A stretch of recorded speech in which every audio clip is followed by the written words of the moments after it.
सिद्धार्थ के पिता को बहुत बुढ़ापे में संतान हुई।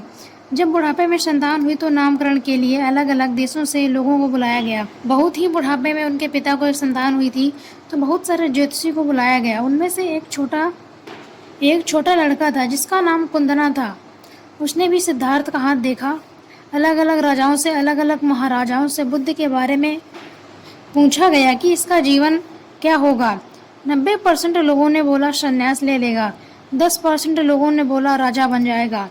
12 साल का ज्योतिषी कुंदना ने एक उंगली उठाई। उसने बोला, राजन, मैं स्पष्ट तौर पर कहता हूँ कि आपका लड़का सन्यासी हो जाएगा, सब छोड़ देगा। राजा को बड़ी ठेस पहुंची कि बुढ़ापे में एक लड़का हुआ, वो भी सन्यासी हो जाएगा, तो मेरा राज्यपाट कौन देखेगा।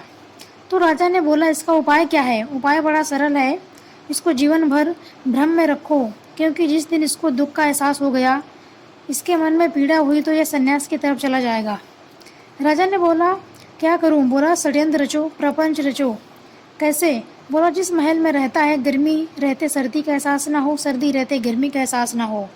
इसको शराब पिलाओ, लड़कियों से घेरे रखो, इसके इर्द गिर्द झूठा संस्कार रखो। इसको पता नहीं चलना चाहिए कि दुख नाम की चीज़ भी होती है।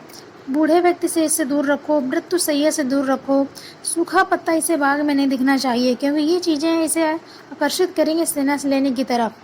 राजा ने प्रपंच किया। राजा ने सिद्धार्थ के लिए अलग अलग ऋतुओं के अलग अलग घर बनाए गए और ये चलता रहा। और एक दिन आया जिस दिन कुछ होना था बड़ा। सिद्धार्थ को एक युवक महोत्सव में भाग लेने जाना था। युवक महोत्सव का उद्घाटन युवराज ही करते थे। डुंडी पीटी गई, मुनादी कराई गई पूरे शहर में। जिस जगह से सिद्धार्थ निकले, खबरदार कोई बूढ़ा व्यक्ति नजर नहीं आना चाहिए, कोई साधु ना दिखे, वहां से कोई मृत्यु सैया ना गुजरे। और पूरे रास्ते के पीले पत्ते हटाए गए, हरे हरे बाग, ताकि बुद्ध को वैसा ही लगे जैसा वह अपने महल में देखा करते थे। वो महल से बाहर निकले तो सारथी बुद्ध को लेके बाहर निकला। आखिरकार वो घड़ी आ गई जब सिद्धार्थ ने पहली बार एक बूढ़े व्यक्ति को देखा। वो झुक के चल रहा था। सिद्धार्थ ने सारथी से कहा, रथ रोक। सारथी बोला, जी महाराज। सिद्धार्थ बोले, ये झुक के क्यों चल रहा है, क्या तकलीफ होगी इसको। क्योंकि सिद्धार्थ ने पहली बार बुढ़ापा देखा था। सिद्धार्थ ने अपने सारथी से पूछा। सारथी ने कहा, मुझे आज्ञा नहीं है कि मैं आपके संदर्भ में एक शब्द बोलूं। सिद्धार्थ ने कहा, मैं आज्ञा देता हूं तो तुम्हारी गर्दन उड़ा दी जाएगी, तो तुरंत बताइए झुक कर क्यों चल रहा है। सारथी ने कहा, महाराज, ये बूढ़ा हो गया है, ये बुढ़ापा है। सिद्धार्थ ने कहा, ये क्या होता है। उसने बोला कि जवानी के बाद एक अवस्था आती है, आप अभी जवान हैं, एक दिन आप भी। सिद्धार्थ ने बोला, मैं भी बूढ़ा हो जाऊंगा। सारथी ने कहा, सबको होना होता है। रथ आगे बढ़ा।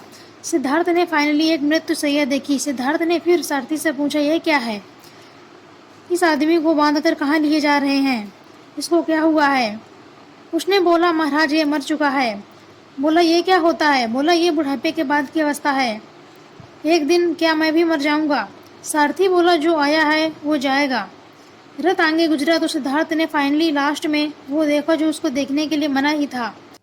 सिद्धार्थ ने आखिरी में गेरुए कपड़ों में एक सन्यासी को देखा। सिद्धार्थ ने बोला, इसने इस रंग के कपड़े क्यों पहन रखे हैं, क्योंकि अब तक तो सिद्धार्थ ने राजसी ठाट बाट ही देखे थे। ये गेरुए वस्त्र में आदमी कहाँ जा रहा है। सारथी ने बोला, महाराज, ये सन्यासी है, इसने सब छोड़ दिया है, जिंदगी में दुख है, तकलीफ है, क्लेश है।